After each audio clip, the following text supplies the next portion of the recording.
ตีค่ายดงหิน400 คนฝังอยู่ที่นั่นแหละแถวนั่นแหละ400 คนแก้ว400 คนแก้วหัวขอดนี่นะกองลีลอนอยู่ตายกองลีลอนพี่น้องทหาร400 คนนั่นทหารแก้ว3 มื้อตีกันอยู่หั่น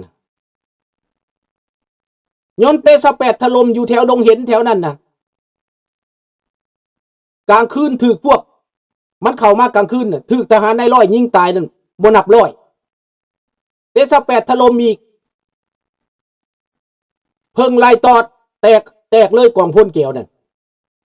พอทหารลาวนี่ยิงหางเพิ่งอยู่กกยิ้วใหญ่หั่นน่ะเพิ่งนั้นมันเป็นหลายเป็นร้อยเป็น10 20หาง30หางพุ่นแหละยิงปืนนั่น FM นี่นะปืนดูเซตนี่นะใช้งางิ้วนะงางิ้วหักลงมาหังเพิ่งโยดลงมาไล่แก้วอยู่บ่ได้พี่น้องนี่อันนี้มันเป็นเรื่องจริงพี่น้อง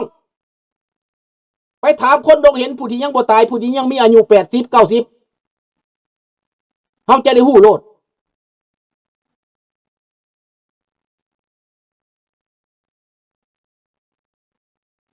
สบายดีนางนีนาดังนั้นพี่น้องคนลาวในประเทศสบายดีพลต้องตื่นตัวต้องเข้าใจความจริงคนลาวอยู่ในต่างประเทศนี้สามารถแก้ไขวิกฤตในแผ่นดินลาวได้สามารถนำเอาเศรษฐกิจสามารถนำเอาการช่วยเหลือไปแก้ไขได้แทนที่จะตกเป็นของจีนแทนที่จะตกเป็นของแก้วจะตกเป็นของลาวคนลาวบ่อยากได้บ่อยากอยู่เป็นประเทศบ่อยากเป็นทาสเขาบ่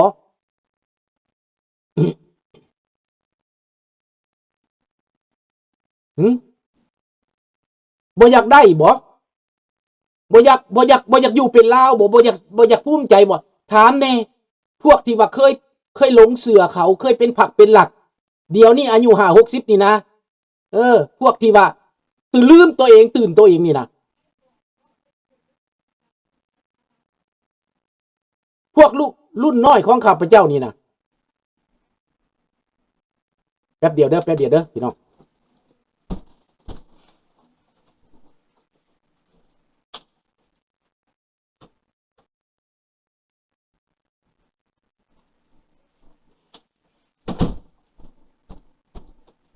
ป้าจะมาส่งเสียงเราลืม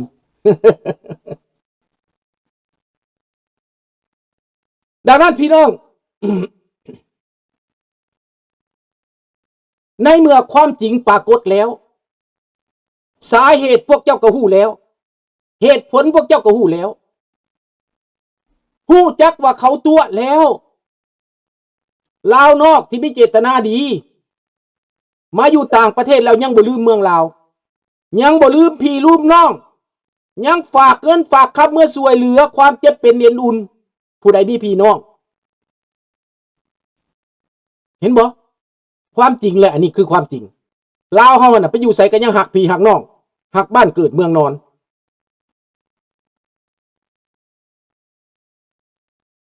แก้วมาปนก็บ่เป็นหยังในต่างประเทศก็มีแก้วมีจิตแต่ว่าจะบ่ละเมิดกฎหมายจะบ่มาครอบงำจะบ่มาข่มเหงนี่จะบ่มาข่มเหงจะบ่มาบังคับจะบ่มาเอาเปรียบเป็นแก้วก็ตามเป็นเจ็กก็อย่าแต่อยู่ภายใต้กฎหมายอยู่ภายใต้บ่ทรยศเจ้าที่อยู่เมืองไทยก็ได้บ่ทรยศถ้าทรยศมีเรื่องนี่อันนี้ความสำคัญนะโลกนี้มนุษย์นะต้องถือความจริงว่าประเทศลาวก็ต้องคนลาวแก้ไขปัญหาลาวบ่แม่นแก้วมาบังคับประเทศยูเครนก็ต้องเป็นคนยูเครนแก้ไขปัญหาบ่แม่นรัสเซียมาบังคับอันนี้เด้อ50 ปีแห่งการล่างสมองโฆษณาส่วนเสือเป็น50 ปีที่อัปประโยชน์หดสูที่สุดลูกลาวล่ะลาวตื่นเถอะพวกเจ้าตื่นซะความจริงนะคนลาวด้วยกันเว้าภาษาลาวด้วยกันให้เข้าใจกันง่ายๆซะดังนั้นพี่น้องยังมีพวกขายชาติตัวจริงยังมีพวก มือฆาตกรตัวจริงอยู่ในระบอบการปกครองบักทองรุ่นบักสอนไซนี้ข้าพเจ้าได้เปิดสื่อมันไปแล้ว2-3 มื้อผ่านมาก็ได้เปิดสื่อมันไปแล้วพี่น้องได้เอารูปมันลงไปแล้วพี่น้องจำได้มันบ่สื่อมันพวกเจ้าจำได้บ่เดี๋ยวลุงสิเข้าไปเบิ่งน่ะ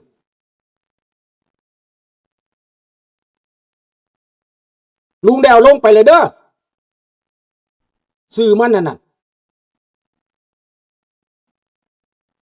จ๋าข่าจ๋าฟันจ๋าสิเอามาประเทศไทยเป็นบ่อนฆ่าคนเป็นบ่อนสังหารคนมันประกาศฆ่าคนลาวผู้ใดเว้าต่างผู้ใดคิดต่างผู้ใดบ่เห็นดีนะมันสิฆ่าสิแกง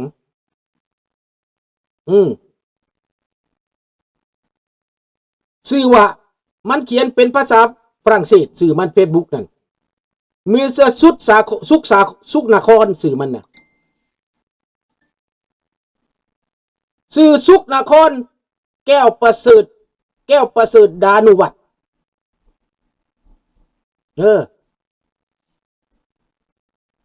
เอาเขียนชื่อลงให้นี่ก็ได้ต้องติดตามคนแบบนี้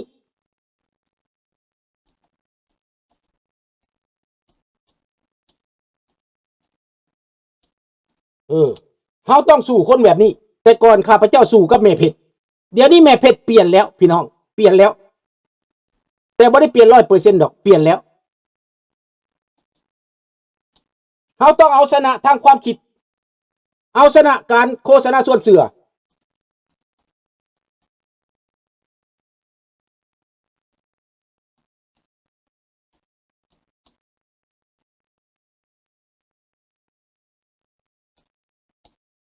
นี่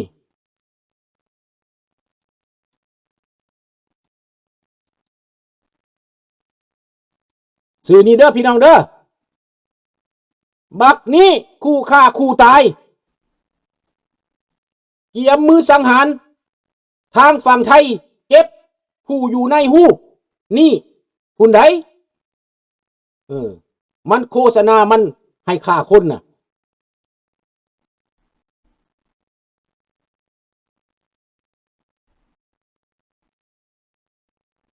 บ่ได้เปลี่ยนไปทางใดดอกเปลี่ยนไปหาความจริงดีแล้วบ่แม่นเปลี่ยนไปหาอเมริกาแล้วก็เปลี่ยนไปตามความจริงแหละความจริงคือความจริงสัจจังเวอมตาวาจา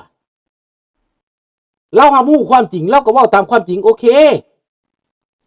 ถือว่าปักดอนหน้าถือว่าอภัยโทษได้ตั้งแต่ก่อนด่าข้าพเจ้าได้เราบ่จื้อได้แล้วด่าข้าพเจ้า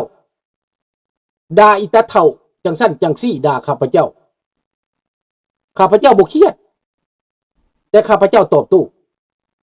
ด่าข้าพเจ้าก็ด่าคืน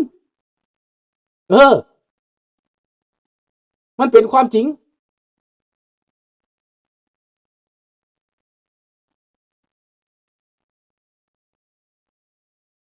มันเขียนว่าจังซี่ฟังเด้อเกียมสั่งมือสังหารทางฝั่งไทยเก็บเลยผู้ที่อยู่ในหูปนี้แม่นพวกปฏิการลูกหลานพวกสร้างสามหัวที่อยู่ดินฝั่งอีสานแต่สร้างคลิปหากินในทางด่าประเทศลาวและประชาชนลาวอีกบ่ดนชีวิตพวกมันก็สิสั่นลงถ้าฟังข่าวได้บักนี่น่ะข้าพเจ้าจะเอาหูมาลงประกาศทั่วโลกบักฆาตกรบักขี้ข่าตาขาวบักบ่ฮู้จักเรื่องบักขี้ข่าแก้วขี้ข่าเจกนี่ดังนั้นคนลาวประเภทนี้ให้มันบ่มีที่ยืนเหมือนกันบักรัฐมนตรีบักเจ้านายบักใดประกาศสิฆ่าคนลาวนั่นเปิดหน้ามันเลยเพราะว่าถึงเวลาแล้วเฮาสิเอาพวกมันเอาหัวหน้ามันขึ้นศาลโลกขึ้นศาล ICC บ่นานเพราะว่าบักดูเตเต้กลับไปฮอดกรุงเฮกแล้วพี่น้องขึ้นศาลอยู่กรุงเฮกแล้วพี่น้อง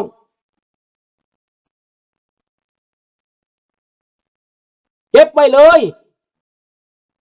ลูกหลานอยู่เมืองไทยเก็บไปเลยประกาศส่งไปให้ทุกคนเบิ่งมันเหยียบดินไทยปั๊บบักนี่แหละสิมาฆ่าคนในเมืองไทยนั่นส่งไปให้พี่น้องคนไทยคนอีสานที่ยังหักคนลาวด้วยกันที่ยังหักเสื้อชาติลาวด้วยกันส่งไปให้ข้าเจ้าเบิ่งฆาตกรสิข้ามมาฆ่าคนอยู่ในบ้านเขาฆาตกรแบบนี้สิส่งพวกซินเวอร์มาฆ่าแต่ก่อนก็เป็นบักนี่แหละมาจูดศูนย์นั่นนะจูดศูนย์นาโปจูดศูนย์หนองคายก็เป็นบักนี่แหละ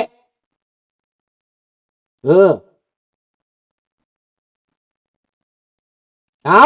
เฮ็ดโลดเฮ็ดกับพวกเฮาน่ะเฮาก็มีอาวุธเว้ยอาวุธของพวกเฮากับปากนี่แหละจัดการมันโลดนี่ดังนั้น50 ปีที่พวกเขาต่อสู้กับพวกเฮานี้ความจริงกำลังถูกเปิดความจริงกำลังถูกเปิดประชาชนลาวกำลังตาสว่างเด็กน้อยลาวเศร้าเด้อลูกหลานเด้ออันไปสูบอีหยัง14-15 ปีไปสูบอันยาบังไฟน่ะยาอีสังก็ที่มันเป็นผิดน่ะที่ของจีนเฮ็ดมาขายนั่นน่ะ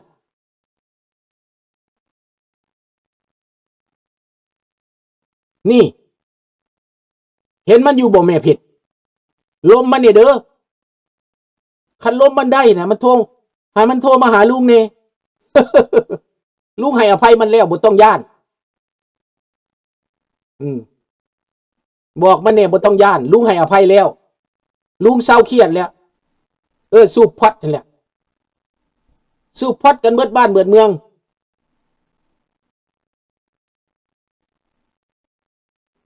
และกินยาเสพติด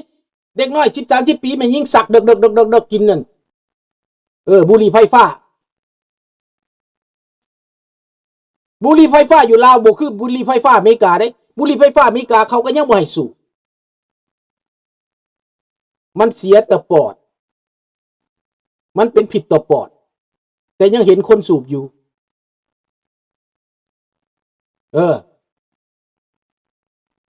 อ้าวมันก็เศร้าแล้วเพราะว่าอันมาอยู่กับลูกแล้วเห็นความจริงมาเห็นคนลาวเป็นบ้านเป็นเมืองได้บัดนี้เป็นหมื่นเป็นแสนได้บ่แม่นด้ามคนเนี่ยแม่เพชรก็ต้องสิตั้งคำถามผู้เจ้ามาอยู่ยังหลายแท้อยู่นี้เมืองเท็กซัสมันหลายได้อยู่ซักกินอบ่อยู่ไสมีแตะวัดยามบุญคนเป็นหมื่นเป็นแสนเราสิตกใจได้แม่เพชรสิตกใจได้น่ะเป็นหยังเจ้าจะมาอยู่นี้เจ้ามาจังได้นี่น่ะเราตั้งคำถามผู้ใดบ่ได้เว้าดอกการเมืองน่ะบ่มีการเมืองดอกเราก็สิถามความจริงเป็นหยังจังมาเจ้ามาได้จังไดเจ้ามาจักปีแล้วผู้ใดก็มีเฮือนมีซ่านมีบ้านมีซ่องกันหมดได้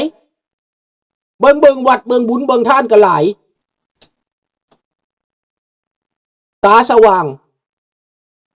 เห็นเมืองลาวในอเมริกาแม่นบอกความมือสองความเว้าก็เลยเปลี่ยนไปตะกี้ด่าลุงสุนทราบักเฒ่าเพิ่นด่าลุงสุนทราได้อยู่ในแผ่วทอกด่าลุงสุนทราออกคลิปด่าก็มี